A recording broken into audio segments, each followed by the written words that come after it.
August 15th, 1940. Bawdsey Manor, Suffolk, England.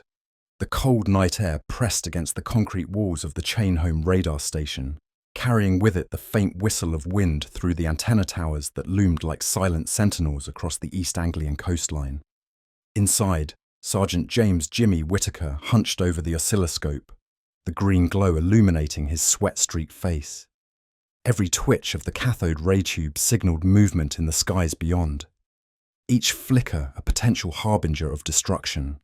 The room smelled of ozone and heated electronics, a faint tang that reminded the young operator of the stakes at hand. Britain's survival hung by a thread, and in this cramped, humming hall of dials and switches, men like Whittaker had become the first line of defence against the Luftwaffe. Across the room, Lieutenant Charles Benson leaned forward, binoculars in hand, squinting at the glowing plots on the radar screen.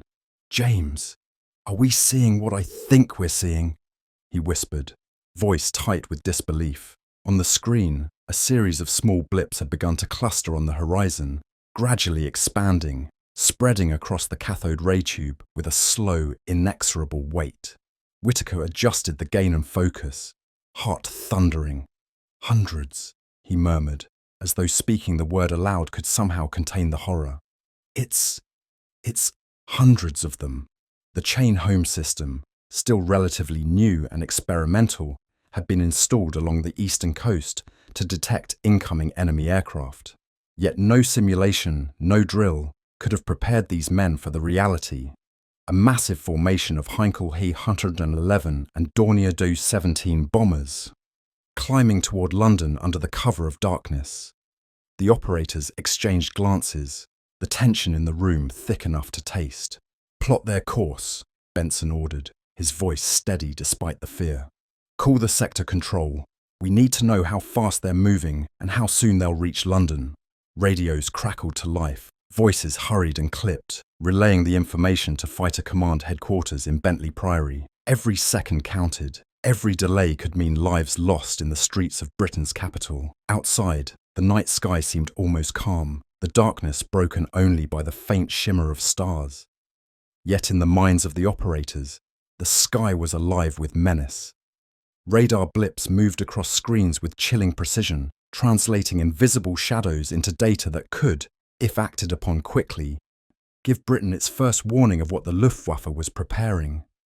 As the first warning messages crackled into sector control, Group Captain John Jack Hammond, perched on a high stool above the map room, traced the plotted courses with a finger. "It's worse than we thought," he said quietly.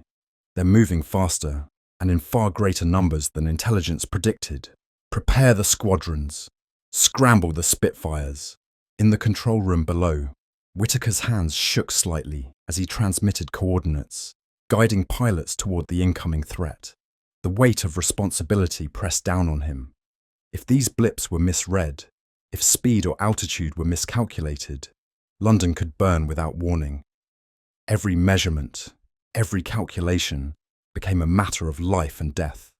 Minutes passed like hours. Outside, the first distant hum of engines reached the ears of those stationed along the coast. Whittaker and his colleagues barely dared to breathe as the blips multiplied, forming a terrifying web that stretched across their screens. Each moment of clarity brought a simultaneous dread and awe. Britain was seeing the Luftwaffe on a scale previously unimaginable, and radar had revealed it first. Hammond's voice cut sharply across the room. "Report on altitude and formation. Tell me exactly where they'll be in 10 minutes. Whittaker adjusted dials and scribbled notes rapidly. "Altitude, approximately 12,000 feet. Heading southwest toward London. Formation spread over 20 miles. Estimated bomber count, 400. A hush fell over the room. 400 bombers. Britain's night skies, once dark and quiet, would soon be filled with fire, smoke, and the roar of engines. Yet the realization was also electric. The radar had given them forewarning. For the first time, the defenders could anticipate, could scramble fighters, could potentially intercept and save thousands of lives. As the night deepened, the radar operators continued their vigil, eyes fixed on the green glow of the screens. Every blip became a heartbeat. every movement a pulse of danger. In a quiet, tense synchrony, men in Suffolk and across the chain home network prepared for a night that would define the very survival of Britain. The first German bombers were still miles away, unseen to the naked eye.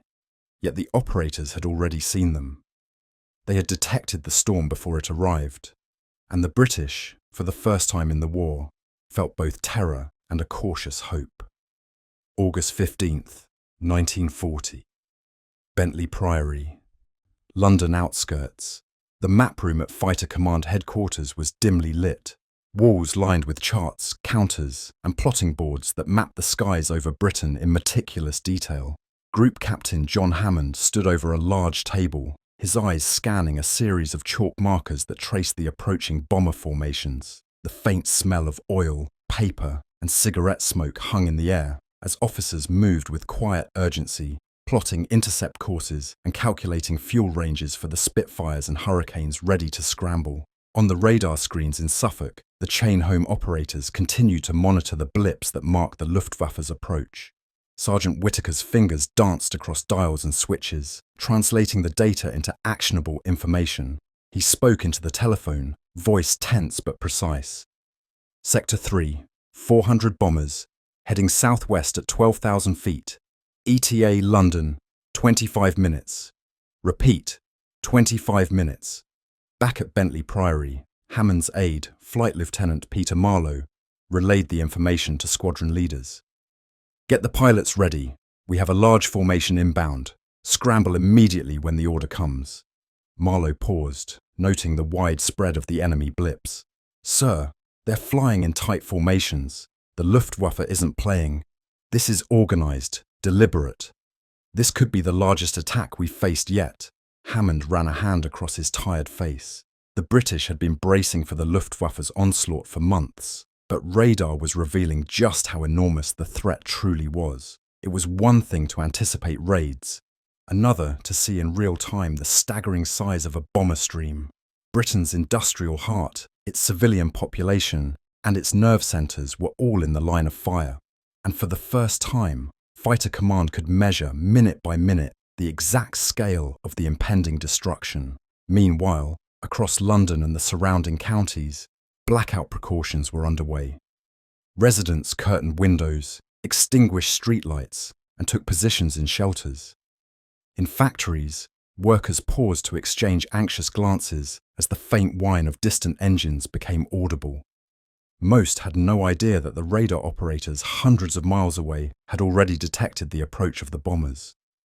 The chain home system had effectively given Britain a first glimpse into the storm before it touched the city. At Bawdsey Manor, Whitaker and his fellow operators were a mixture of exhaustion and adrenaline. Each minute brought more data, more plotting, more frantic calculations. Range check, bearing 12-0, he called out, voice cracking slightly. Adjust altitude estimate. Some formations climbing faster than predicted. They're spreading out over 25 miles now. Lieutenant Benson nodded, rubbing his temple. Keep feeding that information to sector control. The squadrons are relying on every second of lead time we can provide. Without this, London might be sitting ducks. Outside, the night seemed deceptively calm. The wind whispered through the fields, and the faint glow of the moon reflected off dew-slick grass.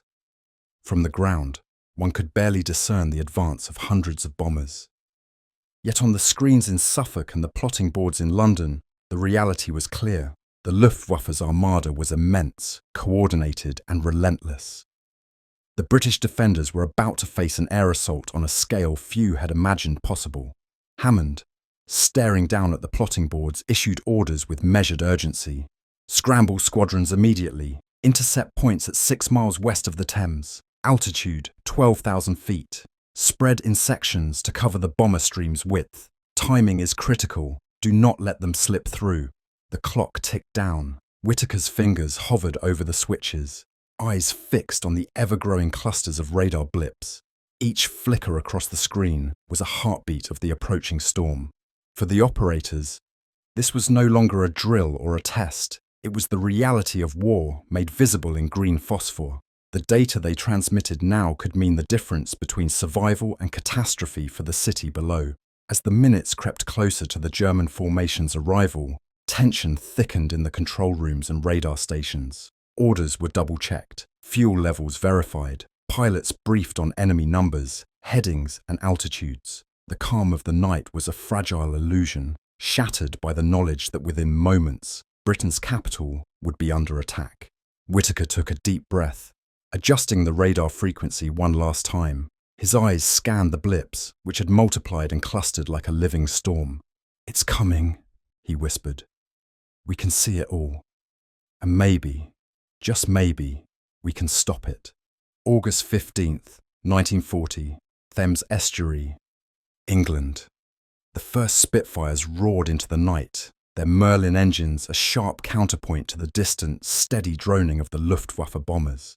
Flight Lieutenant Peter Marlowe clutched the stick, eyes scanning the black sky, each shadow potentially a German Heinkel or Dornier. Below him, the faint glimmer of searchlights crisscrossed the fields and rivers, dancing across smoke and clouds as if choreographing the impending battle. "Formation spotted, bearing 275 degrees, came the crackling voice from Sector Control, fed directly by the chain-home radar operators at Bawdsey Manor. The Spitfires adjusted course instantly, slicing through the night air to intercept the approaching bombers. Marlowe's heartbeat accelerated. He had trained for this moment, but nothing in simulations could replicate the scale of the incoming formation. Hundreds of blips had become hundreds of aircraft, their silhouettes dark against the faint moonlight. Below, anti-aircraft batteries began to engage, tracers streaking upward as shells exploded in mid-air. The sky shimmered with the orange flashes of flak, illuminating bombers as they pushed forward toward London. Some crews braced, shouting over the roar of engines and wind, while radar operators transmitted constant updates, their precise data allowing British pilots to adjust altitudes and approach angles in real time.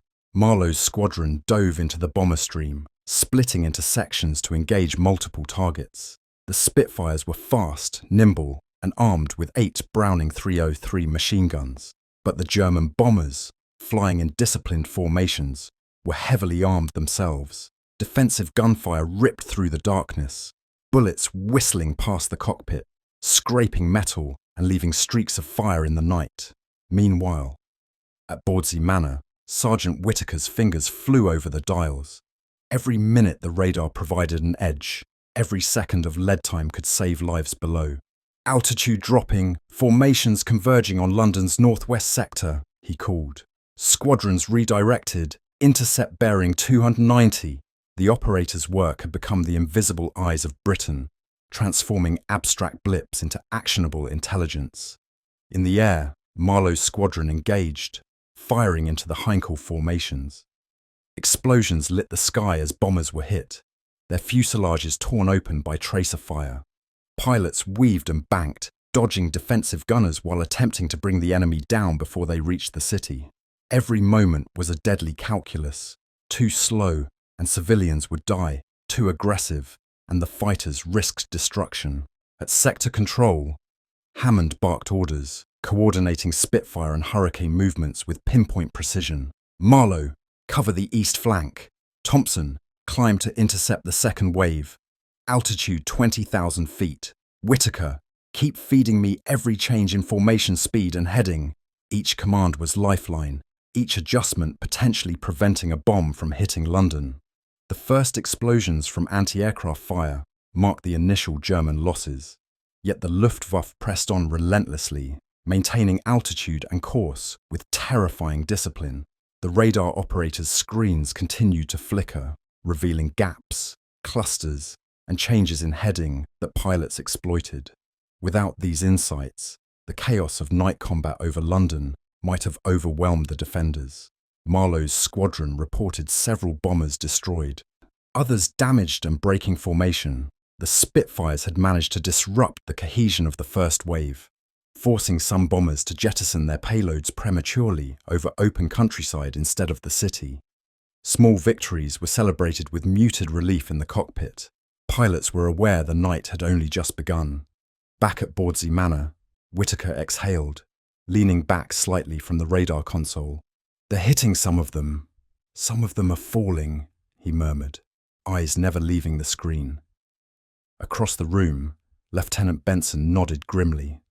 "We'll need to maintain this pace. The night isn't over, and there's more to come." As the second wave approached, the operators tracked each formation with painstaking precision. Altitude, heading, and spread were constantly updated and relayed to Fighter Command.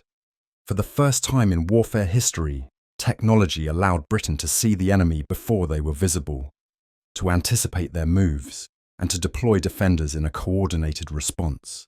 The night sky became a deadly tapestry, tracer fire crisscrossing with moonlight, engines screaming, anti-aircraft shells erupting into clouds of orange sparks. Radar operators and pilots, though separated by miles, acted as a single organism, united by urgency, skill, and the knowledge that the survival of London hung in the balance. By midnight, the first wave had been repelled, but the blips on the radar screens revealed more German aircraft continuing their approach. The tension in the control room remained taut. Every blip meant lives on the ground, and the operator's role was far from over. Radar had given them an advantage, but the night was still young, and the Luftwaffe was determined to break Britain's resolve. August 15th, 1940, London, England. The city lay beneath an uneasy darkness, streets dimmed by blackout curtains, the faint flicker of gas lamps barely illuminating empty thoroughfares. From the ground, the first faint droning of engines was audible, a low, ominous hum that grew steadily as the night advanced. Citizens huddled in shelters, ears straining for the telltale crack of bombs or the whine of anti-aircraft guns. Few understood that hundreds of miles away, in Suffolk, radar operators were monitoring the precise movements of the Luftwaffe, giving Britain its first real warning. At Fighter Command headquarters, Group Captain Hammond leaned over the plotting boards, eyes tracing the blips as they approached the city. "They're converging on the Thames and the northwest sector," he said sharply. "Interceptors, get in position. Adjust altitude by 500 feet. Keep formation tight. Every second counts." The room was a flurry of movement, officers relaying orders by telephone, runners dashing with written updates, and scribes recording every piece of incoming intelligence. Meanwhile, in the skies above, Flight Lieutenant Marlowe and his squadron dove toward the bombers, engines screaming through the night air. Tracer rounds lit the darkness, weaving streaks of white and orange as bullets found their targets. One Heinkel erupted into a fireball spinning out of formation, smoke trailing behind it like a deadly comet. Pilots shouted over the roar of engines, adrenaline sharpening their senses. Each maneuver, each split-second decision, was a gamble with lives on the line. Below, the anti-aircraft batteries opened fire, their cannons belching flak into the sky. Explosions rocked the streets of London, the thunderous booms, shaking buildings and rattling windows. Civilians trembled in underground shelters, the sound both terrifying and strangely reassuring. The guns meant defence, meant hope, meant survival. At Bawdsey Manor, Sergeant Whitaker's fingers never left the dials. Every movement of the enemy formations was tracked, plotted, and transmitted to Fighter Command. Altitude rising, heading correction to 285 degrees, multiple clusters forming, he reported, voice tight with focus. Each adjustment on the radar screens translated into real-time maneuvers for the Spitfires above. The operators had become the unseen eyes of Britain, the crucial link between threat and response. Marlowe's squadron engaged a tight formation of bombers near the Thames. The Spitfires weaved through defensive fire, some pilots narrowly avoiding tracer rounds that tore through the night. "Watch the flak!" Marlowe shouted into the radio. One of his wingmen, Flight Sergeant Collins, saw a Dornier explode beneath him, its debris scattering across the sky like deadly confetti.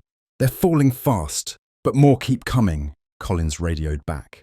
Back on the ground, Londoners heard the distant hum of engines grow louder, punctuated by explosions and the intermittent crack of machine gun fire.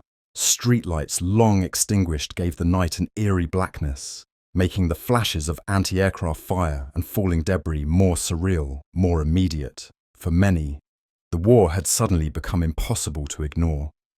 In the control room at Bentley Priory, Hammond barked precise instructions. Sector 4, redirect 2 squadrons to cover the east approach. Whittaker, keep feeding me every change in speed and direction. Don't let anything slip through. Sweat ran down his temples as he tracked the movements of hundreds of aircraft across the plotting boards. The chaos in the sky demanded calm and clarity on the ground. One miscalculation could have catastrophic consequences. The radar operators, though unseen by the civilians below, bore the weight of the entire city on their shoulders. Each blip, each flicker on the screen, represented both a threat and an opportunity. They had detected the Luftwaffe first, and their vigilance allowed the Spitfires to intercept effectively. But the night was long, and waves of bombers continued to press toward London. Marlowe and his pilots fought with every ounce of skill, weaving, diving, and firing at enemy aircraft, their own lives a thin thread amid the storm. Explosions illuminated the night sky in harsh flashes, and smoke from burning bombers drifted across the city, tinged by the glow of distant fires. Radar updates guided them to the densest clusters, giving British fighters a crucial advantage. As the first hour of the Blitz drew on, both the operators and the pilots understood the magnitude of their role. Radar had changed the rules of engagement, turning what could have been blind terror into a calculated defence. Yet the scale of destruction looming over London was immense, and the defenders braced themselves for a night that would test courage, coordination, and endurance like never before. August 15th, 1940, Bawdsey Manor and London skies. By the second hour of the night raid, the Luftwaffe's formations had begun to stretch across the radar screens like an ominous web. Sergeant Whittaker's eyes were strained, muscles aching from hours hunched over the consoles, yet he could not afford to look away. Every flicker on the cathode ray tube was a harbinger of destruction, a signal that could save hundreds of lives if interpreted correctly. Multiple clusters approaching northwest London, estimated altitude 12,000 feet, speed 300 miles per hour, Whittaker called into the telephone. His voice was calm, precise, betraying none of the adrenaline surging through him. Each report was a lifeline, guiding fighter command squadrons to positions where intercepts could be most effective. The technology, still in its infancy, had already proven itself indispensable. Lieutenant Charles Benson stood nearby, calculating the intercept angles on paper, cross-referencing Whittaker's data with sector maps and known flight paths. Adjust Spitfire Squadron Delta to bear 295, concentrate on the central formation. If we can disrupt their cohesion, we may prevent significant damage to the city. His voice was measured, yet tension underscored every word. The margin for error was razor-thin. London's fate hung on their precision. Above, the Spitfires and Hurricanes had begun to engage the bombers systematically. Groups of fighters sliced through the night air, engines screaming, bullets tearing through the darkness. One Heinkel He-111 spun out of control after a direct hit, smoke trailing behind it as it plummeted toward the Thames. Pilots exchanged quick reports over the radio. Target destroyed, central formation broken, adjusting bearing to next cluster. Hammond at fighter command followed every report, his eyes darting between plotting boards and incoming communications. Whittaker, give me continuous updates on all flanking formations. We can't afford any surprises. Marlowe, maintain altitude and pressure. Don't let them regroup.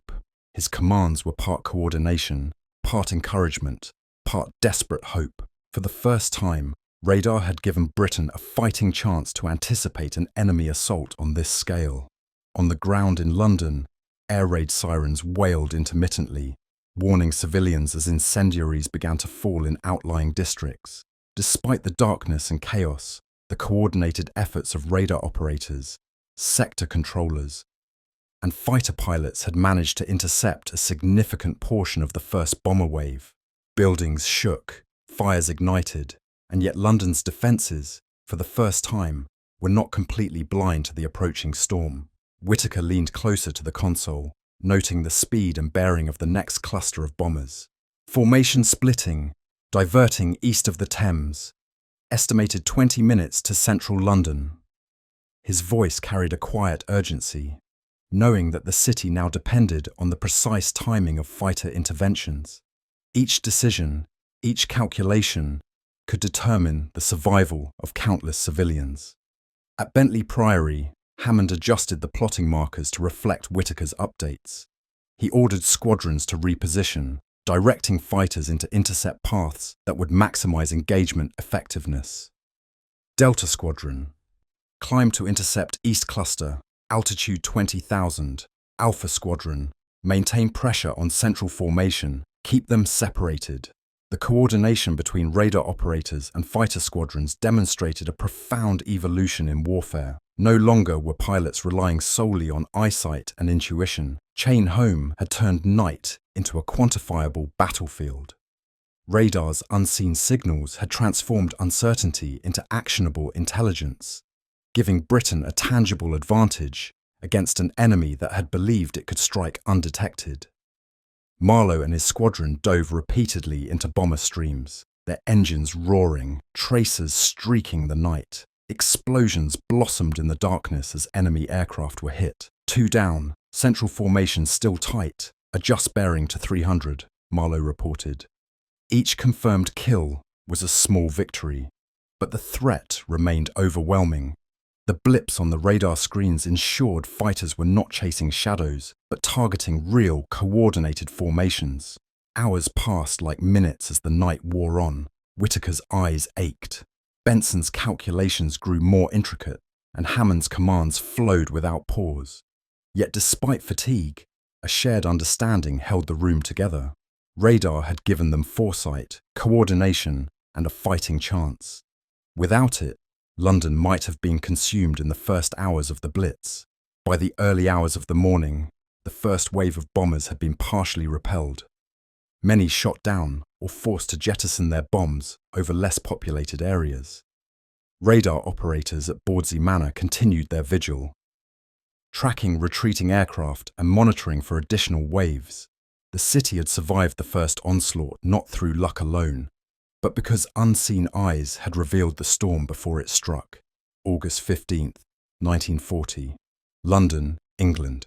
As the first wave of bombers receded into the distance, Londoners emerged cautiously from shelters, faces pale and eyes wide with exhaustion. The streets were littered with shattered glass, smouldering debris, and the lingering scent of smoke and burning timber. Fires flickered across rooftops, their orange glow painting the night in eerie patterns. Though much of the city had survived thanks to the coordinated defense, the toll on civilians and infrastructure was immediate and stark. In a small family shelter in Westminster, young Mary Carter clutched her brother tightly, listening to the distant roar of planes fading into the night.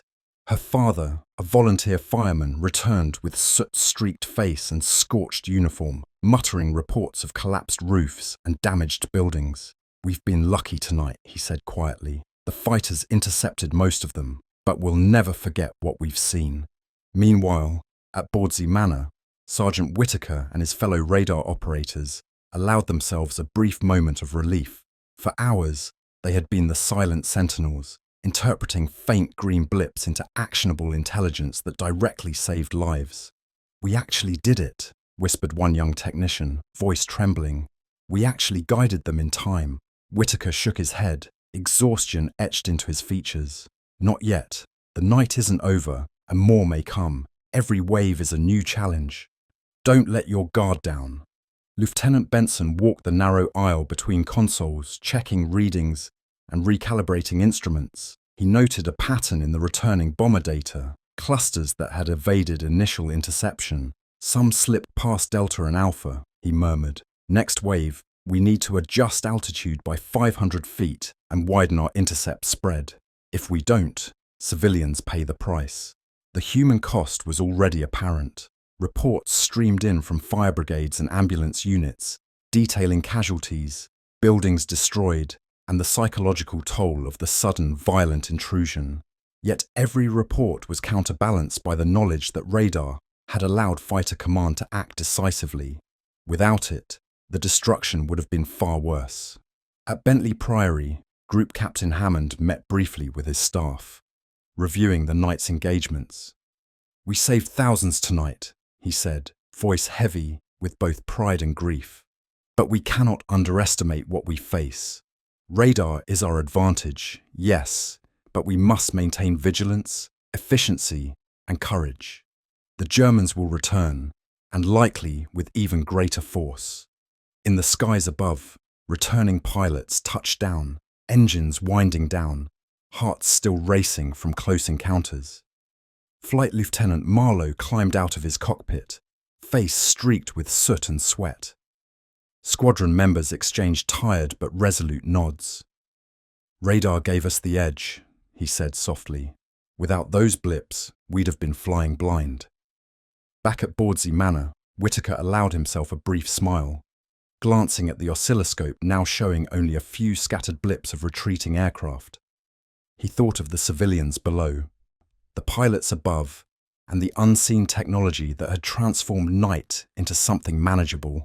Every flicker on the screen had represented a life, a building, a fragment of the city spared from immediate destruction. Yet amidst relief came exhaustion and tension. Operators knew that the Luftwaffe would not relent. The night of the Blitz had revealed the vulnerability of London, but it also demonstrated the power of foresight, coordination, and human ingenuity. Radar had shifted the balance, providing a crucial advantage, but it did not erase the dangers inherent in war. As dawn approached, Whittaker and his team continued to monitor for any stragglers, ensuring no bombers had been overlooked. The city, while battered and shaken, was still standing. Residents emerged cautiously, assessing damage, assisting neighbours, and mourning those lost. The first night of the Blitz had tested Britain's defences and its resilience, and while the human cost was tangible, the edge provided by radar had been undeniable. Hammond addressed his officers one last time before the sun rose. "Tonight we learned two things. First, we cannot underestimate our enemy, and second, we cannot underestimate our own capability to fight back. Radar is our eye in the dark. It has given us the power to act when the enemy thought we were blind. Remember that as we prepare for the nights to come." As light spread across London, the city began the slow process of recovery. Fires were extinguished, casualties tended to, and streets cleared of debris. In the quiet aftermath, radar operators prepared for the next night, knowing the Luftwaffe would return, and that their vigilance would once again be the invisible shield protecting a nation under siege. August 16th, 1940, Bawdsey Manor, Suffolk. The early morning mist clung to the antenna towers, dripping off wires and glinting in the pale light of dawn. Sergeant Whittaker wiped sweat and exhaustion from his brow, eyes still drawn to the radar console. The events of the night lingered in his mind. Hundreds of bombers, the deafening roar of engines, tracer fire, and explosions. Yet beneath the fatigue was a profound sense of realization. Radar had not merely detected the enemy, it had transformed the way Britain could fight, turning uncertainty into strategy. Lieutenant Charles Benson moved beside him, adjusting dials and jotting notes. "We've only scratched the surface," he said quietly. "The data we collected last night, we can use it to predict formations, flight paths, even the timing of attacks. We have an edge they don't even know exists." His tone was both awe and excitement. Unlike conventional defense, where forces reacted to visible threats, Chain Home allowed them to anticipate, to plan, to strike with knowledge that had previously been impossible. Across the room, junior operators compared notes, analysing discrepancies in blip readings, plotting predicted paths of retreating German bombers. Every detail was scrutinised, every anomaly investigated. It was painstaking work, but it solidified a truth. Radar was more than a technological marvel. It was now a critical instrument of warfare. In London, the significance of the previous night was beginning to filter into discussions among senior RAF officers. Group Captain Hammond convened a briefing with squadron leaders, reviewing after-action reports. "Last night, radar gave us sight where there was none," he emphasised. "We scrambled fighters with precise knowledge of altitude, heading and formation. This is a turning point. We must continue to refine our response and trust the Chain Home network." Flight Lieutenant Peter Marlowe, still recovering from the adrenaline and exhaustion of combat, nodded solemnly. "It's more than a warning system," he said. "It's our eyes in the dark. Without it, we'd have been reacting blind. Tonight, we were proactive, not reactive. That changes everything." At Bawdsey Manor, Whittaker observed the faint residual blips of returning bombers, logging their final positions. His fingers ached from hours at the console, but he felt a deep, steady pride. "Every blip was a life we might have saved," he murmured. "Every calculation mattered. Radar didn't just warn, it guided, it protected, it gave hope." Outside, the first rays of sunlight illuminated the devastation below. Londoners walked through streets strewn with rubble, assessing damage, salvaging possessions, comforting neighbours. The physical toll was visible: buildings scarred, fires smouldering, and the lingering fear of the next night's raids. Yet there was also an unspoken acknowledgement of the invisible shield that had allowed many to survive. Radar had provided the crucial edge that human eyes alone could never achieve. Hammond and his officers studied charts, overlaying radar data with maps of the city, plotting predicted approaches for future raids. Each new calculation informed fighter deployment strategies, altitude adjustments, and response timing. The success of the night of August 15th was not seen merely in the number of bombers downed, but in the demonstrable proof that technology could amplify human decision-making in unprecedented ways. Whittaker allowed himself a rare moment to reflect. He thought of the pilots manoeuvring through tracer fire, the civilians huddled in shelters, and the vast, unseen waves of German bombers, whose approach had been detected first by green phosphor screens in Suffolk. In that quiet moment, he realised that radar had not only saved lives, it had fundamentally changed the course of Britain's defence strategy. As the day progressed, preparations for subsequent nights began. Operators recalibrated equipment, officers refined intercept strategies, and pilots briefed on intelligence derived from radar data. The human, technological, and tactical elements of Britain's defence were now intertwined, forming a sophisticated network capable of responding to the Luftwaffe with unprecedented precision. The night of August 15th had revealed more than enemy formations. It had revealed the potential of foresight, coordination, and technology in modern warfare. Radar, once experimental and doubted, was now a central instrument in the survival of Britain, providing the British people with a fighting chance against a seemingly insurmountable threat. August 16th, 1940, North Sea and Eastern England. From the German perspective, the night of August 15th had been a calculated strike, a test of strength, morale, and precision bombing over London. High above the North Sea, Luftwaffe commanders in their Heinkel 111s and Dornier Do-17s were unaware of the invisible eyes tracking their every move. Navigator Oberleutnant Franz Keller peered over his map table, squinting at plotted courses, believing the British to be reacting solely on visual spotting and intelligence reports. They had no concept of the new technology working tirelessly against them. "Formation Delta," Keller called to his radio officer. "Maintain altitude. Approach from the east as planned. Night cover will protect us." His confidence was unshaken. The Germans had assumed that the British radar network was either incomplete or incapable of providing actionable data in real time. The reality was far different. Every formation, every cluster of bombers had been tracked, plotted, and partially intercepted before a single bomb had been dropped. Back at Bawdsey Manor, Whittaker and Benson monitored the return of the night's formations. "They're retreating faster than expected," Benson noted. "Some units aren't even heading home along their original paths. Radar may have forced them into erratic behaviour." Whittaker's fingers flew across the dials, confirming altitudes, headings, and dispersal patterns. The Luftwaffe's attempts to regroup were being countered by proactive interceptions informed entirely by unseen electronic eyes. Meanwhile, in fighter command, Hammond studied the recorded flight paths. "They underestimated us," he said aloud. "They thought darkness would protect them. Instead, radar turned the night into daylight for us. Every deviation we forced them into increased their vulnerability." Pilots returning from engagements reported disorganized formations, bombers breaking off prematurely, and gunners frustrated by persistent Spitfire harassment. Radar had not only allowed accurate targeting, but had disrupted the enemy's confidence and cohesion. In the skies, Flight Lieutenant Marlowe and his squadron remained vigilant despite fatigue. "They're trying to reorganize," he radioed. "Central formation is straggling, some aircraft peeling off north of the Thames. Keep pressure on them." His Spitfire sliced through the darkness, engines screaming as tracers tore through the night. Radar updates from Suffolk guided each maneuver, ensuring fighters were not wasting precious time searching blindly for targets. Back in Berlin, Luftwaffe intelligence officers began receiving incomplete reports of losses. "Our formations are disrupted," one officer admitted, frowning at the sparse data. "They've anticipated our approach. There must be some unseen system, something we did not account for."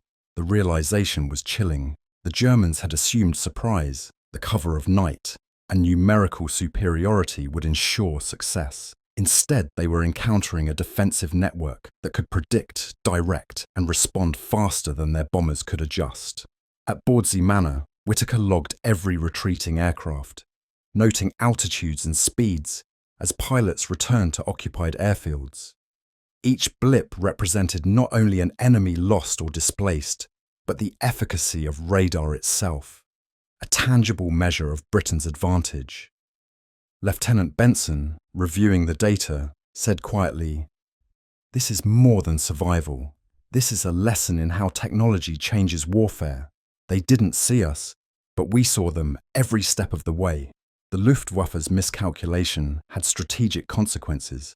By failing to account for radar, German planners underestimated the British capacity for early warning, fighter interception, and coordinated anti-aircraft fire. Pilots, exhausted and disoriented, were forced to fly longer return routes, increasing fuel strain and exposing them to further risk. Each disrupted bomber carried not only the psychological weight of failure, but a growing awareness that their tactical assumptions were flawed. As dawn broke over eastern England, the full scope of the previous night's engagements became clear. Radar had transformed the British defensive posture from reactive to proactive, turning what could have been a devastating strike into a partially mitigated encounter. Hundreds of lives were spared, and London remained intact despite the terrifying scale of the Luftwaffe assault. Whittaker and his fellow operators knew that the Germans had not yet comprehended the full extent of Chain Home. The advantage was fragile, dependent on vigilance, accuracy, and coordination. Yet for the first time, Britain had concrete proof that the unseen technology in Suffolk could shape the outcome of the air war, challenging assumptions of enemy superiority and altering the strategic calculus for both sides. August 16th, 1940, Bawdsey Manor and Fighter Command Headquarters. The morning after the first major radar-assisted interception was a flurry of activity, analysis, and rapid adaptation. At Bawdsey Manor, Sergeant Whittaker and Lieutenant Benson pored over the night's data, cross-referencing every blip, every formation change, every anomaly recorded on the oscilloscope. Their fingers traced flight paths on paper charts, translating hours of green phosphor flickers into concrete tactical insight. "We need to map predicted routes for the next wave," Benson said, leaning over the console. "Look at the deviation patterns. They're adjusting altitude and spreading out to evade interception. If we can anticipate these shifts, our squadrons will have an even higher chance of engaging before they reach the city." Whittaker nodded, eyes scanning screens that still bore residual echoes of returning bombers. "Every movement is measurable. Radar gives us foresight they didn't anticipate. Let's make them pay for underestimating us." At Fighter Command Headquarters in Bentley Priory, Group Captain Hammond convened a strategy meeting with squadron leaders. "Radar is no longer experimental. It's our force multiplier," he emphasized, tapping a map overlay with a gloved hand. "We can predict formation approaches, timing, and dispersal patterns. Our squadrons must adjust altitude, intercept angles, and engagement timing accordingly. Every second counts." Flight Lieutenant Peter Marlowe listened intently, reviewing the intercepted formations data from the previous night. "We were able to disrupt the bombers' cohesion," he said, "but the next wave may be larger and more organized. Using radar, We can force them into disadvantageous positions before they reach central London. We have a chance to maximise efficiency and minimise civilian casualties. Back at Bawdsey Manor, Whitaker coordinated with the network of chain home stations stretching along the eastern coast.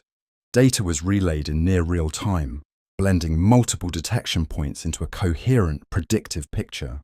Operators worked in synchronized shifts, ensuring that blips from incoming aircraft were continuously tracked and projected forward. Each report fed directly into Fighter Command's plotting rooms, allowing squadrons to position themselves with unprecedented accuracy. The importance of this integration was not lost on Benson. Radar alone isn't enough, he explained to Whitaker. It's only effective if Fighter Command can act on it immediately. The pilots, the squadrons, the anti-aircraft units, they all have to operate as one coordinated system. That's what gives us the edge. By afternoon, simulation exercises were underway to test various intercept scenarios based on last night's data. Squadron leaders reviewed altitude adjustments, engagement angles, and response times, cross-checking against radar projections. The emphasis was clear: reduce reaction lag, anticipate enemy behavior, and strike before the bombers could form tight formations over the city. In the field, pilots conducted mock flights, replicating approaches of the previous night's bomber streams.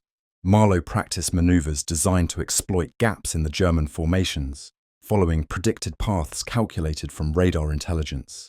The combination of technology, human skill, and rapid feedback created a dynamic defense system, one that continuously adapted and evolved with each engagement. Meanwhile, at Bawdsey Manor, Whitaker documented patterns of altitude variation, formation dispersion, and approach timing. Each report was relayed to sector control and integrated with Fighter Command's operational plans. They're adjusting every sortie, he noted. But we can see it coming. Radar doesn't lie. The British chain of observation, communication, and rapid response became a model of precision in wartime operations. By refining the system night after night, operators, officers, and pilots turned chain home from an experimental technology into a cornerstone of national defence. Its ability to detect, track, and predict enemy movements transformed Britain's response from chaotic reaction to proactive control. As dusk approached, preparations for the second night of the Blitz were underway. Civilians reinforced blackout precautions. Squadrons prepped aircraft, and radar operators recalibrated equipment. The lessons learned from August 15th had been applied and amplified. Radar had proven its worth, and Britain's defence apparatus was becoming a tightly synchronised machine, capable of responding to the Luftwaffe with a precision they had not anticipated. In the quiet moments before the night descended, Whitaker and Benson exchanged a glance. "They'll be back," Benson said softly. "But we're ready this time. Radar has changed the rules." Whitaker nodded, understanding that their vigilance would once again define the city's survival. The war in the skies over Britain had entered a new phase, one in which technology, courage, and coordination could shape the outcome as much as the pilots themselves. August 16th, 1940, London and surrounding skies. Night fell quickly over London, cloaking the city in a familiar darkness that had become both ally and enemy. The faint hum of engines approached from the east, and within seconds the radar screens at Bawdsey Manor flickered to life, revealing the first clusters of incoming German bombers. Sergeant Whitaker and Lieutenant Benson were already stationed at their consoles, eyes scanning every blip, fingers poised over the dials.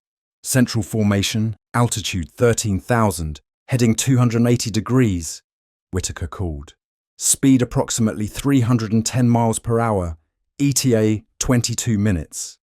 His voice was steady, betraying nothing of the adrenaline pumping through his veins. Every word mattered.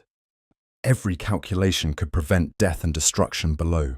At Fighter Command headquarters, Group Captain Hammond adjusted plotting markers and issued orders. "Scramble Delta Squadron immediately, climb to intercept altitude 14,000 feet. Alpha and Bravo, maintain coverage over the northern sector. Whitaker, continuous updates. Every cluster, every deviation, feed directly into our squadron's flight paths." The precision of these instructions demonstrated the evolution of Britain's air defence. Real-time intelligence now governed tactical deployment. In the skies, Flight Lieutenant Peter Marlowe led his Spitfires into formation, engines roaring against the night wind. The first glimpses of the Luftwaffe appeared as faint silhouettes against the moonlit clouds. Tracer fire streaked the darkness as German gunners opened fire, and explosions erupted around the bombers as anti-aircraft artillery engaged. Every movement was monitored by radar, every adjustment guided by operators hundreds of miles away. Marlowe's squadron dove into the fray, splitting into sections to cover multiple bomber clusters simultaneously. Central formation, target 2 Heinkels on the left flank, Marlowe instructed over the radio. Pilots executed coordinated attacks, using radar-fed positioning to maximize effectiveness while minimizing exposure to defensive fire. The Luftwaffe, unaware of the unseen surveillance, struggled to maintain cohesion, breaking formations under the precise pressure of British interception. At Bawdsey Manor, Whittaker tracked deviations, noting clusters attempting to veer north or south to evade engagement. East flank adjusting altitude. Heading 30 degrees off original path, he reported. Delta Squadron repositioning. Intercept in 5 minutes. Each transmitted update was a lifeline, translating technological insight into human action above the city. Back on the ground, Londoners huddled in shelters, the distant roar of engines and explosions vibrating through the streets. Fires from the previous night had been extinguished, but the threat now was renewed, sharper, more immediate. Civilians, though largely unaware of radar's role, would soon witness the effectiveness of Britain's evolving defence. As the battle intensified, the chain-home network became the nerve centre of an invisible battlefield. Radar operators coordinated multiple squadrons simultaneously, tracking clusters, predicting paths, and advising on altitude adjustments to optimise interception. It was a complex dance of speed, altitude, and timing, orchestrated in near real time, unseen yet decisive. Marlowe's squadron downed several bombers, their twisted wreckage falling in fiery arcs over the Thames and surrounding fields. One Heinkel, heavily damaged, veered into a factory district, narrowly missing a critical bridge. The precision of radar guidance had allowed fighters to engage efficiently, yet the human cost and randomness of war were unavoidable. Pilots shouted updates over radio, coordinating attacks that would have been impossible without the chain-home information feeding into every decision. At Bentley Priory, Hammond monitored the unfolding engagement, adjusting squadron assignments on the fly. Alpha Squadron, cover northern approach, adjust bearing 10 degrees. Bravo, intercept stragglers heading southeast. Whittaker, keep feeding real-time coordinates. I want full situational awareness. The plotting room buzzed with the controlled chaos of a defence operating at the limits of human and technological capability. As hours passed, the Luftwaffe's assault began to wane. The disruption caused by British fighter intervention, combined with accurate early detection via radar, forced many bombers to jettison their payloads over less critical areas. Radar had allowed strategic allocation of forces, guiding pilots to the highest value targets, and ensuring that the city's most vital areas were defended with maximum efficiency. By 4 a.m., the second wave had dissipated. Pilots returned, engines exhausted, faces streaked with soot and sweat, yet tempered with a quiet pride. At Bawdsey Manor, Whittaker leaned back, finally allowing himself a breath. The consoles still flickered faintly, echoing residual signals, but the immediate threat had passed. Radar had once again provided the edge that Britain needed, turning night from a lethal blind spot into a battlefield where intelligence, skill, and coordination could prevail. Hammond addressed his officers in the early morning hours. Tonight proved what we suspected. Radar isn't just an early warning, it's a weapon, a force multiplier. We saw enemy formations first, guided our pilots effectively, and mitigated destruction. The night of the Blitz has shown that foresight can be as deadly as firepower. Above London, the sun rose, illuminating a battered but still standing city. Smoke lingered, fires smouldered, and streets bore the scars of battle. Yet thousands of lives had been spared. Chain Home had turned uncertainty into action. fear into strategy, and darkness into a controlled, manageable threat. The technology, paired with human courage and coordination, had proven itself indispensable. August 17th, Bawdsey Manor in London. The third day of the Blitz dawned with the air tense but resolute. At Bawdsey Manor, Sergeant Whittaker and Lieutenant Benson reviewed radar logs from the previous nights, the glow of the cathode ray tubes reflecting in their tired eyes. Each blip, each formation path, each deviation from predicted courses was meticulously catalogued. Patterns emerged. German bombers were experimenting with new flight paths, adjusting altitude and spread, attempting to circumvent detection. "We're learning their habits," Benson remarked, tracing multiple intersecting lines across the plotting sheets.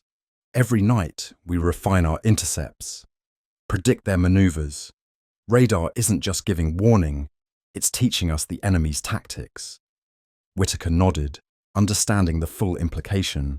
This was no longer a mere tool for survival. It was an instrument of strategic advantage, turning hours of night terror into actionable intelligence. At Fighter Command, Group Captain Hammond convened a comprehensive briefing.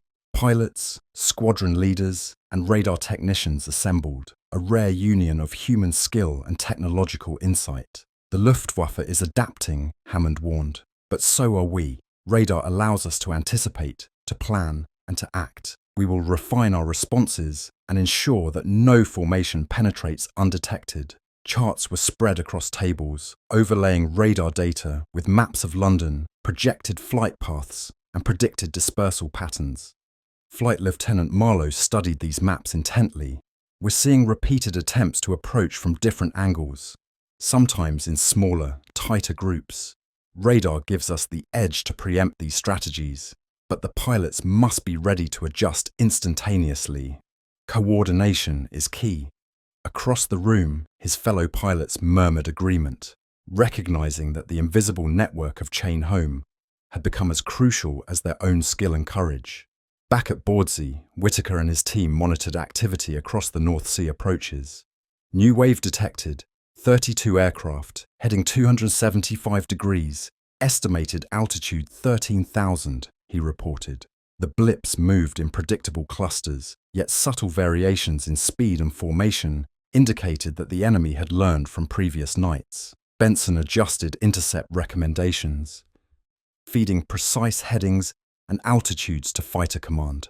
As dusk fell over London, the city prepared for yet another night of uncertainty. Civilians enforced blackout regulations, firefighters readied equipment, and hospitals braced for potential casualties. Yet a quiet confidence pervaded among those in command. Radar had shifted the paradigm. The chaos of night raids was now navigable, manageable, and to an extent controllable. The Luftwaffe returned in full force, larger formations this time, testing new approaches. But each movement was tracked, each deviation accounted for. Radar operators relayed information instantaneously, allowing fighter squadrons to intercept with precision. Explosions erupted in the night. Tracer fire streaked across the sky, and bombers were forced into evasive maneuvers. Marlowe and his pilots engaged with deadly efficiency. "Formation breaking," Marlowe radioed. "2 Heinkels down, central cluster disrupted. Keep pressure on the northern wing." Each engagement demonstrated the synergistic power of human skill, guided by technological foresight. Radar had become more than early warning. It was the invisible hand directing the outcome of battle in real time. By 3 a.m., the assault had waned. Pilots returned exhausted but alive, aircraft scarred but functional. Radar operators allowed themselves a rare sigh of relief, aware that their vigilance had once again preserved life and infrastructure below. Hammond reviewed post-mission reports, noting the increasing accuracy of interceptions and the declining ability of the Luftwaffe to penetrate defences undetected. The lessons were clear.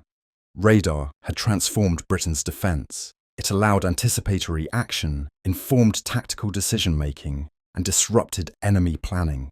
More importantly, it demonstrated that warfare was no longer solely a contest of firepower or numbers. Knowledge, speed of information, and coordination could be decisive factors in survival and success.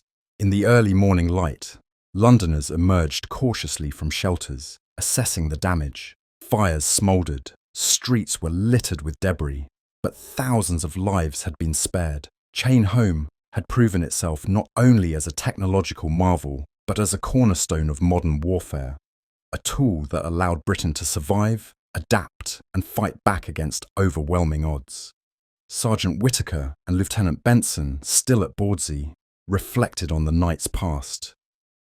"We've changed the rules of engagement," Benson said quietly. "Radar has given us something more than warning. It has given us power." Whittaker nodded, fingers hovering over the console. The green phosphor screen flickered faintly, the silent sentinel of the unseen war above London. The battle for the skies was far from over, but Britain now had an edge that could not be ignored. August 18th, 1940, Bawdsey Manor and London's skies. Night fell with a tense, anticipatory quiet. At Bawdsey Manor, Sergeant Whittaker sat hunched over his radar console, eyes straining to discern the faint flickers that signalled approaching German aircraft. Each blip represented not only a bomber, but an entire formation's potential for destruction. Beside him, Lieutenant Benson adjusted the receiver, interpreting the data with the precision born of sleepless nights. "They're coming in larger numbers tonight," Benson said, noting the speed and altitude of the approaching clusters. 25 miles out, forming a crescent pattern. Estimated altitude 12,000 feet. Whittaker traced the blips with a trembling finger, realizing that these formations were the most coordinated yet. The Luftwaffe had learned to adapt, yet they had no idea the British had an unseen system predicting every maneuver. At Bentley Priory, Group Captain Hammond received the radar updates in real time. He issued orders with meticulous precision. "Delta Squadron, climb to intercept altitude 13,000, focus on Northern Crescent. Alpha, maintain pressure on Central Cluster. Bravo, prepare for flanking engagement east of the Thames." Every command was grounded in data, every maneuver informed by radar intelligence. Above London, Flight Lieutenant Peter Marlowe and his squadron of Spitfires roared into the night sky. Engines screamed, tracer fire cut through darkness, and the first Heinkels came into view. "Northern Crescent, engage!" Marlowe shouted. Radar guidance allowed each pilot to position perfectly, striking vulnerable points in formations before bombers could drop their payloads on the city below. The Luftwaffe, unaware of the invisible eyes tracking their every move, struggled to maintain cohesion. Pilots broke formation under pressure, evasive maneuvers slowing their advance, while British fighters exploited every gap. "2 bombers down," Marlowe radioed. "Central Cluster fragmented, pushing east." Each engagement was a testament to the integration of technology and human skill, a warfighting methodology that Germany had failed to anticipate. On the ground, Londoners listened to the distant drone of engines, punctuated by tracer fire and explosions. Fires illuminated streets in fleeting bursts of orange and red, reflecting off the blackened windows of buildings. Civilians huddled in shelters, tense yet reassured, unaware that radar had given the RAF a decisive advantage in guiding intercepts. At Bawdsey Manor, Whittaker monitored blips that indicated deviation in enemy formation, an intentional tactic to evade the expected fighter paths. "They're splitting again," he reported. "Northern wing heading northeast, Central Cluster maintaining heading, Southern formation retreating slightly." Benson adjusted calculations and sent updated bearings to Fighter Command. Intercept vectors recalculated. Delta and Bravo. Adjust headings 10 degrees. The second half of the night became a battle of adaptation. German bombers altered speed, formation, and altitude, trying to escape detection, while British radar operators tracked every movement with painstaking accuracy. The airspace became a chessboard, where knowledge and timing dictated the outcome more than sheer numbers. By 4 a.m., the assault had been largely repelled. Hundreds of aircraft had been forced off course, dozens destroyed, and London had survived another night of relentless bombardment. Pilots returned, faces streaked with soot and exhaustion, while radar operators logged the final positions of retreating formations. Chain Home had transformed night defence from reactionary chaos to coordinated strategic action. Hammond reviewed the data, noting the increased efficiency of interceptions and the declining effectiveness of enemy formations. "Radar has changed the game," he said. "The Luftwaffe's tactics no longer guarantee success. They will have to adapt or fail." In London, dawn revealed the aftermath: smoke drifting from scattered fires, rubble-strewn streets, and buildings marked by the previous night's strikes. Yet the city stood. Thousands of lives had been spared, and the RAF, guided by the unseen network of Chain Home, had proven that foresight could outweigh sheer destructive force. At Bawdsey Manor, Whittaker allowed himself a brief, exhausted smile. "We've done it again," he murmured. "We've turned the night into something we can fight in." Benson nodded, knowing that radar had not just saved lives, but had redefined the nature of modern air warfare. The British advantage was real, and its consequences would echo far beyond a single night of the Blitz. August 19th, 1940, London and Bawdsey Manor. The air over London was thick with the lingering tension of repeated nighttime assaults. Yet beneath the exhaustion of pilots and civilians alike, a new element was emerging: confidence born of knowledge. At Bawdsey Manor, radar operators Sergeant Whittaker and Lieutenant Benson watched the screens with a quiet intensity, realizing that their work had transcended simple detection. Every blip not only guided fighter planes, but also provided the city itself with a psychological edge, a reassurance that the unseen network was constantly protecting them. "We're not just seeing planes," Benson said, eyes fixed on the oscilloscopes. "We're seeing patterns, predicting outcomes, shaping the battle. That's power, and it's invisible to the enemy." Whittaker nodded, understanding that this invisible advantage was as significant as any physical weapon. The Germans could strike with bombs, firepower, and terror, but they could not see the radar that had become a guardian of the night skies. In London, civilians had begun to recognize the impact of this newfound precision. Reports of bombers being intercepted before reaching critical targets circulated quickly. Families whispered about the efficiency of the RAF, the uncanny accuracy with which fighters seemed to know where and when to appear. Fear was still present, but it was tempered by a sense of protection that had never existed before. Blackout drills continued with renewed purpose, but there was an undercurrent of hope. The invisible eyes of radar gave people a fighting chance.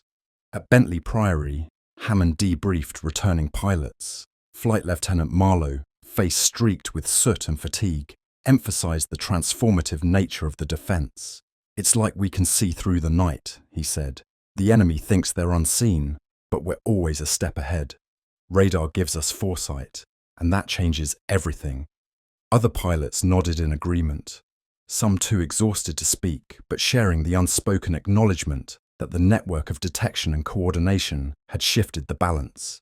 Back at Bawdsey Manor, Whittaker noted an unusual pattern in the incoming Luftwaffe formations.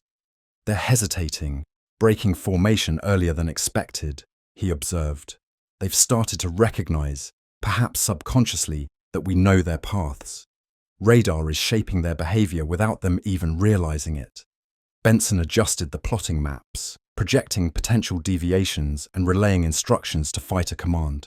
"Every hesitation, every premature maneuver increases their vulnerability," he said. "We're controlling the battlefield." The psychological impact extended beyond the operators and pilots. Fire brigades, ambulance crews, and civil defense personnel began to coordinate more effectively, guided by the knowledge that RAF fighters were responding with precision. Morale among civilians, though strained by repeated bombings, was bolstered by tangible proof that the city's defences were active and effective. Radar had transformed the night from a source of paralysing fear into a theatre of calculated resistance. Meanwhile, German pilots faced mounting frustration. Oberleutnant Franz Keller and his comrades noticed repeated disruption in formation, unanticipated interceptions, and losses that were increasingly difficult to explain. Reports of precise British fighter engagement began filtering back to Luftwaffe command, sowing confusion and uncertainty. The psychological edge gained by Britain was now mirrored by doubt and hesitation among their enemies. At Bawdsey Manor, Whittaker and Benson worked through the night, feeding continuous updates to Fighter Command, monitoring enemy movement, and ensuring that every deviation was met with a precise countermeasure. Every successful interception reinforced the growing realization radar had not merely leveled the playing field, it had fundamentally altered the psychology of the air war. As dawn approached, Londoners emerged cautiously, assessing damage and tending to the wounded. Fires smouldered, streets bore scars, yet a sense of resilience permeated the city. Radar had not only saved lives, but had provided hope, transforming fear into a tangible, actionable understanding that the night skies were no longer entirely hostile. In the quiet aftermath, Whittaker allowed himself a brief reflection. "They think they have the night, but we see everything," he whispered. Benson smiled faintly, understanding the full implication. This was not just technology, it was a force multiplier that reshaped human perception, decision-making, and courage in the darkest hours. August the 20th, Muckyfon, Bawdsey Manor and London. By now, the chain home network had matured into a finely tuned defensive system. Radar operators at Bawdsey, including Sergeant Whittaker and Lieutenant Benson, had developed routines and protocols that transformed raw data into actionable intelligence with remarkable speed. The oscilloscopes, glowing faintly in the dimly lit control room, tracked incoming formations with astonishing clarity. Every aircraft, every deviation, every subtle change in speed or altitude was noted, analysed and transmitted to Fighter Command in real time. "We're seeing more patterns than ever," Benson said, leaning over the plotting tables. "The enemy is trying different approaches, but their responses are predictable. We can anticipate where they'll break formation, how they'll adjust, and which squadrons we need to deploy." Whittaker nodded, fingers poised over the dials. The night skies had become a chessboard, with radar serving as the eyes and hands of an invisible strategist. At Bentley Priory, Hammond convened another briefing with squadron leaders. "Tonight, our goal is to maintain proactive engagement," he instructed. "Radar will guide us, know the clusters, know the altitudes, and engage decisively, minimize risk to civilians, and maximize pressure on enemy formations. Precision, timing, and coordination are key." Charts and maps displayed predicted paths and potential interception points, reflecting the continuous learning of radar operators and the refinement of Fighter Command strategies. As night fell, the first signs of incoming Luftwaffe formations appeared on the screens. "Northern approach, 20 aircraft, altitude 12,000 feet, heading 280 degrees, Whittaker reported. Each blip was a warning, a signal, a life saved before it was even in danger. The operator's meticulous tracking allowed fighter squadrons to climb to the optimal altitude and intercept in precise vectors, cutting through darkness with calculated efficiency. In the air, Flight Lieutenant Marlowe and his squadron responded seamlessly. "Northern cluster engaged, 2 bombers down," he radioed. "Central formation breaking. Bravo squadron move to intercept." Every maneuver had been rehearsed, every adjustment informed by radar intelligence. The night had become a controlled battlefield, where anticipation and coordination replaced blind reaction. The Luftwaffe's attempts to evade detection were increasingly frustrated. Pilots altered formation and speed, yet Chain Home had already accounted for multiple scenarios. Each deviation was met with a pre-calculated intercept path, ensuring that even bombers attempting to escape detection could not avoid engagement. The unseen system imposed a kind of inevitability on the night air war, forcing the Germans to confront a reality they could neither see nor fully comprehend. On the ground, Londoners remained vigilant, huddled in shelters, but increasingly reassured. News spread of successful interceptions, of bomber losses, and of the growing efficacy of Fighter Command. The psychological impact of knowing that radar was providing real-time protection cannot be overstated. For the first time, the city understood that the unseen network above was not merely a technological curiosity, it was a shield, a guardian in the darkness. At Bawdsey Manor, Whittaker documented the night's activity with precision. Each radar blip, every deviation, every successful interception was logged, creating a detailed record that would inform strategies for nights to come. Benson worked alongside him, calculating potential adjustments for enemy behavior, refining intercept vectors, and ensuring that the intelligence flowed seamlessly to the pilots in the sky.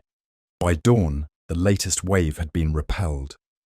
Pilots returned weary but alive, aircraft battered but functional, and radar operators prepared for the next night. London, though scarred by incendiaries and debris, had survived another test. Chain Home had solidified its role as the backbone of Britain's night defence, proving that technology, when paired with skilled operators and coordinated command, could decisively shape the outcome of battle. Whittaker finally allowed himself a moment to step outside, the early morning mist clinging to the towers and wires. "We've done more than detect them," he whispered to Benson. "We've changed the night itself. The Luftwaffe can fly, but they cannot hide, not from us." Benson nodded, watching the first rays of sunlight illuminate the city below. Radar had not only saved lives, it had redefined what it meant to defend a nation in total darkness. August 22nd, 1940, Bawdsey Manor, Suffolk. While radar's technological brilliance had proven decisive, it was the human element, the operators, interpreters, and coordinators that transformed raw data into life-saving action. Sergeant Whittaker, Lieutenant Benson, and their fellow operators understood the weight of every decision. The green phosphor screens were more than blinking lights. They were the eyes through which London's survival could be assured. "Look at this," Whittaker murmured, pointing to the clustered blips forming over the North Sea. "We can see their patterns, anticipate their breaks, and guide every squadron precisely, but it's up to the pilots to act on it, and up to us to interpret it correctly." Benson nodded, adjusting the plotting maps. "Every second counts. One error, one missed blip, and lives below are at risk. It's not just technology, it's judgment, focus, and endurance." Operators worked in relentless shifts, eyes straining against fatigue, ears attuned to faint crackles of radio, fingers moving over dials and plotting charts with almost surgical precision. Each incoming formation demanded instant analysis, predicted altitude, heading, speed, and potential deviations. Recommendations were transmitted directly to fighter command and squadrons, forming a real-time chain of decision-making that was both delicate and unyielding. In the air, Flight Lieutenant Peter Marlowe and his fellow pilots had grown accustomed to relying on these invisible cues. "We wouldn't be here without them," Marlowe said quietly to his wingman before takeoff. "Radar operators give us the map through darkness. They're the unsung eyes of the battle." The pilots' trust in the operators created a seamless feedback loop. Detection informed action, action created results, and results reinforced the operators' decisions. At Bentley Priory, Group Captain Hammond emphasized the human factor in strategic briefings. "Technology is only as effective as those who wield it," he told his officers. "Radar provides insight, yes, but judgment, coordination, and courage are essential. The operators, the pilots, and the support staff, all of you form the backbone of Britain's air defence." Charts displayed multiple nights of engagement, showing not just aircraft positions but human decisions made under extreme pressure. Meanwhile, Londoners experienced the tangible benefits of these unseen efforts. Civilians reported that bombers were being intercepted earlier, that fires were confined, and that the accuracy of enemy bombing seemed inconsistent.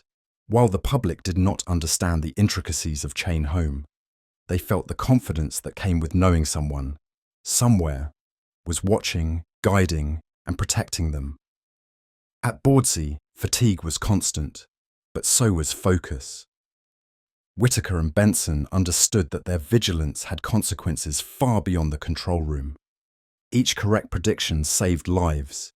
Each error could prove catastrophic. Benson adjusted the dials once more, feeding information to the plotting rooms. "Central cluster, northeast deviation anticipated in 5 minutes, he reported. "Delta Squadron ready for intercept."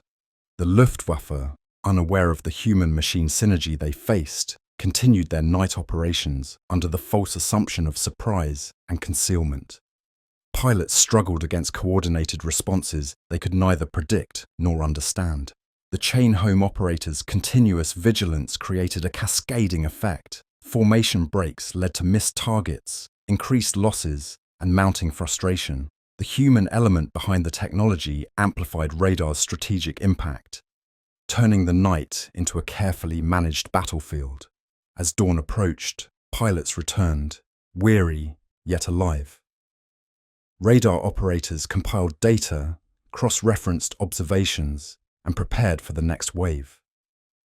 Every successful intercept was a testament not only to technology, but to the endurance, judgment, and resilience of those operating it.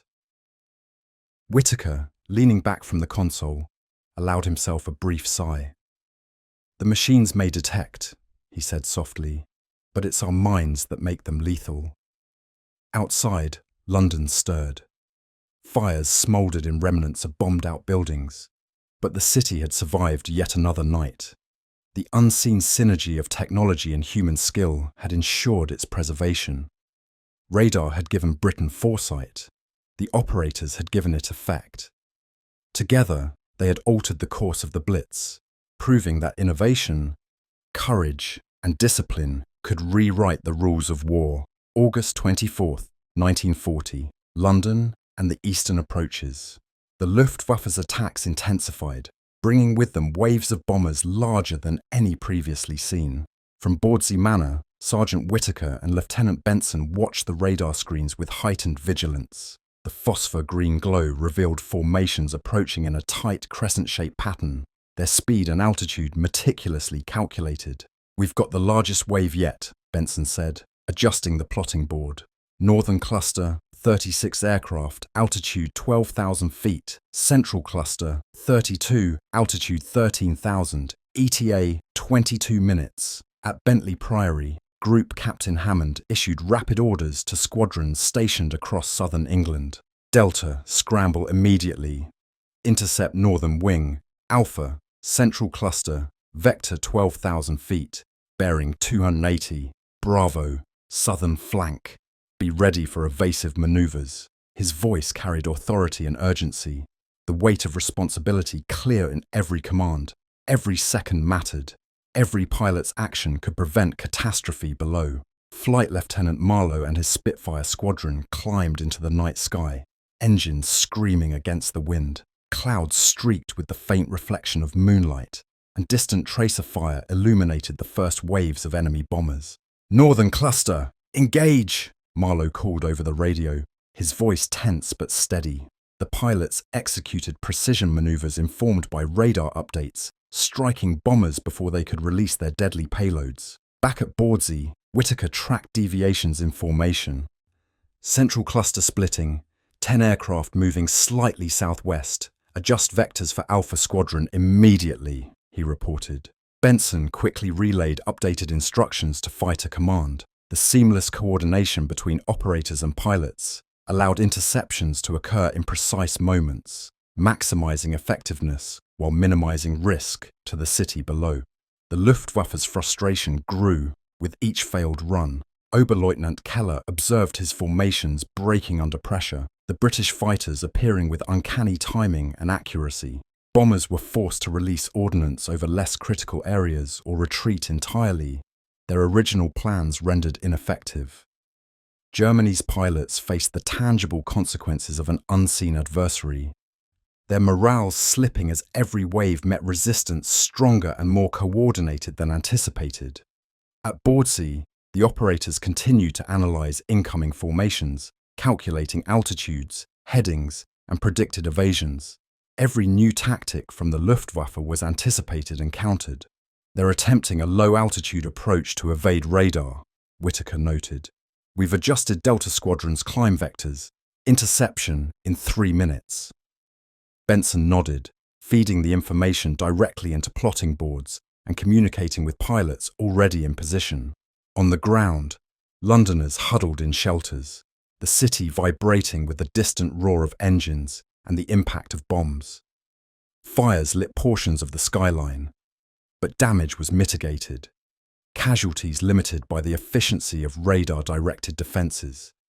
For the first time, the population began to feel a measure of control amidst chaos, a quiet reassurance that unseen guardians were orchestrating a defence from above. Marlowe's squadron engaged the bombers with deadly precision. Heinkel and Dornier aircraft fell under concentrated fire, some spiralling into the Thames, while others crashed in open fields outside the city. "Central cluster broken," Marlowe radioed. "Delta Squadron, cover northern stragglers." Each manoeuvre was a testament to the synergy of radar intelligence and pilot skill, demonstrating that Britain's technological advantage had matured into operational dominance. By 5 a.m., the largest wave of the Blitz to date had been repelled. Pilots returned, exhausted but alive. Aircraft battered but serviceable. Radar operators logged every blip, every deviation, and every successful interception, ensuring a detailed record for ongoing analysis. The chain home system had not merely defended the city, it had dictated the terms of engagement, controlling both the battlefield and the enemy's response. In London, dawn revealed smoke rising from the outskirts, broken windows reflecting the early sunlight, and streets littered with debris. Yet the city had endured, its people alive and increasingly confident in their unseen defenders. Whittaker, finally stepping outside into the early morning air, observed the horizon. "They think they can overwhelm us with numbers," he said quietly to Benson. "But knowledge, foresight, and coordination win the night." Benson smiled, understanding the profound truth. The combination of human skill and technology had reshaped the aerial war over Britain, giving them an advantage the Luftwaffe could not overcome. August 25, 1940, Bawdsey Manor, and the skies above England. The nights had grown longer, darker, and more intense.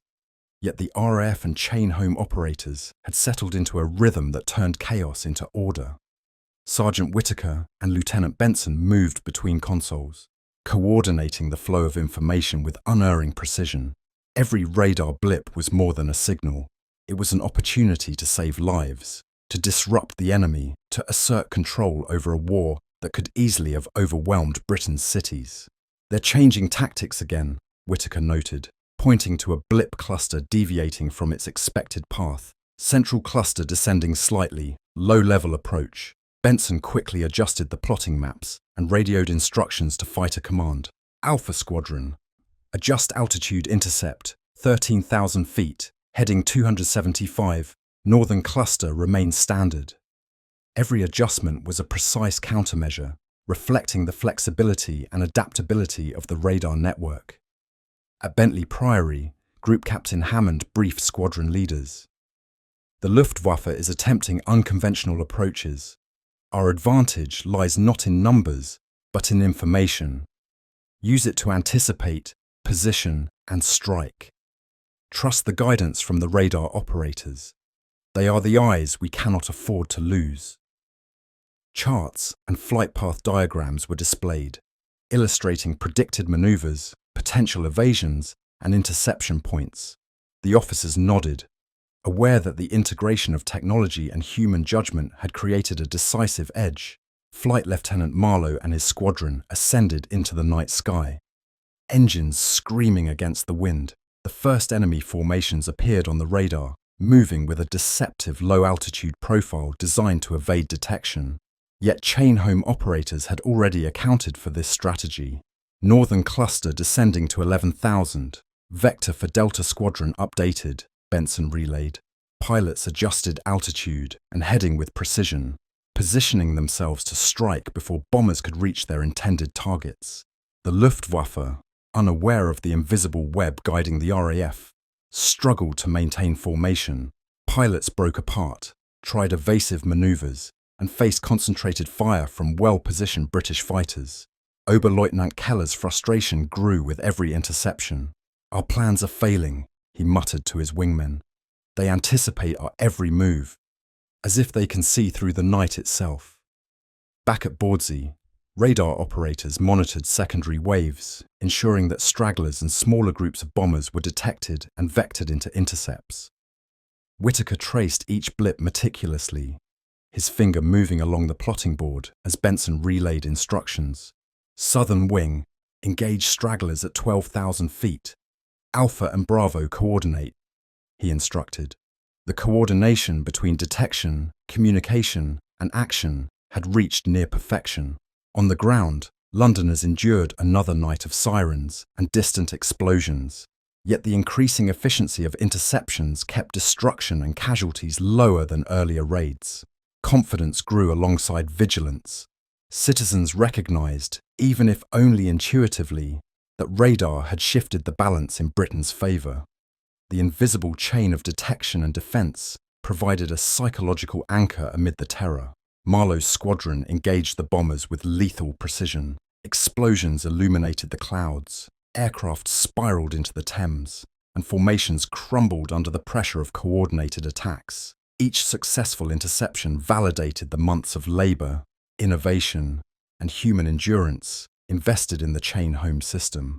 Radar had transformed night defense from reactive survival into proactive control. By 5 a.m., the skies cleared. Pilots returned, weary but intact. Aircraft damaged but airworthy.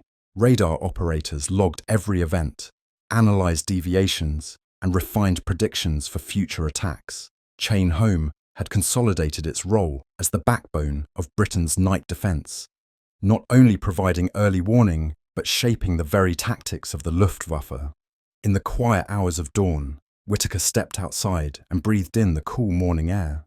Smoke drifted from fires scattered across the city, but London had survived yet another night. "We control the night now," he said softly to Benson. "Not just with machines, but with every hand, every mind, every decision made in the dark." Benson nodded, watching the sun illuminate a city that had become more resilient, more adaptive, and more alive because of the invisible guardians tirelessly working behind the screens. August 26, 1940. Berlin, and the skies over England. In Berlin, the reports from Luftwaffe reconnaissance and pilot debriefings painted a troubling picture. Oberst Hans Jeschonek examined the latest operational logs, noting increasing losses, disrupted formations, and reduced bombing effectiveness. "Our night operations are being compromised," he said, voice tight with frustration. "We are flying blind against a force we cannot see, cannot predict. And yet, they anticipate us perfectly." German pilots felt the invisible hand of British strategy with every sortie. Oberleutnant Keller recounted in his log, "We execute maneuvers as trained. We climb and descend, alter our approach. Yet they appear in perfect position, striking formations before we can respond. It is as if the night itself conspires against us." Morale began to falter. Confidence in mission success, once a source of pride for Luftwaffe crews, was eroded by the relentless efficiency of radar-guided interception. Meanwhile, at Bawdsey Manor, Sergeant Whittaker and Lieutenant Benson continued to observe the tactical patterns emerging from German adaptation. "They're trying lower altitude approaches," Whittaker said. "But we've anticipated it, and Delta Squadron is already positioned for intercept." Benson adjusted the plotting charts, calculating timing and vectoring for multiple squadrons. "Every adjustment they make only confirms the pattern," he noted. "Radar has given us more than a tactical advantage. It's reshaping their decision-making." At Bentley Priory, Hammond convened a strategy meeting with fighter command officers. "The enemy is reacting to our system," he said. "Every formation break, every evasive maneuver, is evidence of the psychological pressure we exert. This is a war of minds as much as machines. Our pilots, guided by radar, can anticipate actions before they occur, effectively dictating the course of engagement." The officers understood the significance. Chain Home was more than early warning. It had become a tool of influence, shaping enemy behavior through foresight and precision. Flight Lieutenant Marlowe and his squadron ascended once more, engines screaming into the darkness. They engaged multiple bomber formations with surgical efficiency. Radar updates guided each maneuver, allowing pilots to strike the most vulnerable points while minimizing risk. Blinding tracer fire cut through clouds. Incendiary rounds lit up the night sky. and Heinkel and Dornier aircraft plummeted to the Thames or surrounding countryside. Each success reinforced the psychological impact on German crews, undermining confidence and sowing doubt. On the ground, Londoners began to internalize the pattern. While the Blitz raged, reports of successful interceptions circulated quickly, bolstering morale. Civilians realized that the city was not defenseless, that invisible eyes were protecting them, and that technology, combined with human vigilance, was altering the very nature of the threat. The psychological effect of knowing that protection existed, unseen yet effective, was as profound as the physical interceptions themselves. Back at Bawdsey, Whittaker observed a change in the blip patterns. Central formation is hesitating, delaying descent by 2 minutes, he noted. They are reacting to what they cannot understand, our presence, our predictions. Benson nodded, appreciating the subtle victory. Radar had not only detected but had influenced enemy behavior, creating hesitation and disruption even before the first engagement. As the night wore on, the Luftwaffe withdrew with significant losses and minimal strategic gain. Pilots returned to their bases exhausted, their faith in conventional tactics shaken. Oberleutnant Keller recorded in his log, "We are confronting an enemy that sees us before we see them. Each raid grows riskier, each success harder to achieve. We are fighting shadows and losing." Dawn revealed London, scarred yet resilient. Fires smouldered, rubble littered streets, but the city's spirit endured. Radar had transformed the night air war from one of uncertainty and vulnerability into one of control and confidence.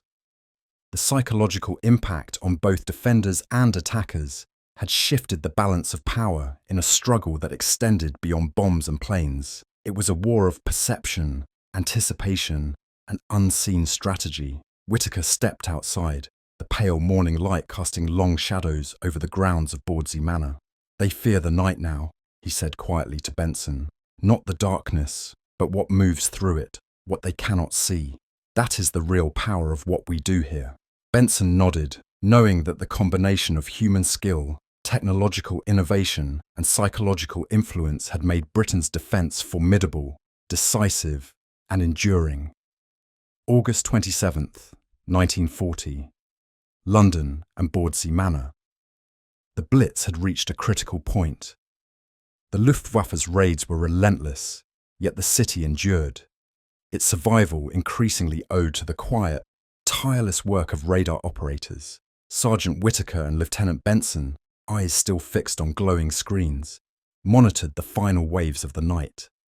Each blip represented not just enemy aircraft, but an opportunity to protect lives, to anticipate movements, and to guide pilots with precision that had grown almost instinctive. "Central cluster splitting early," Whittaker noted. "Delta Squadron, intercept southwest flank. Northern cluster remains unchanged." Benson relayed updates seamlessly to Fighter Command. The coordination between observation and action had evolved into a symphony of timing, intelligence, and human judgment. Every decision mattered. Every movement of every aircraft could spell safety or destruction.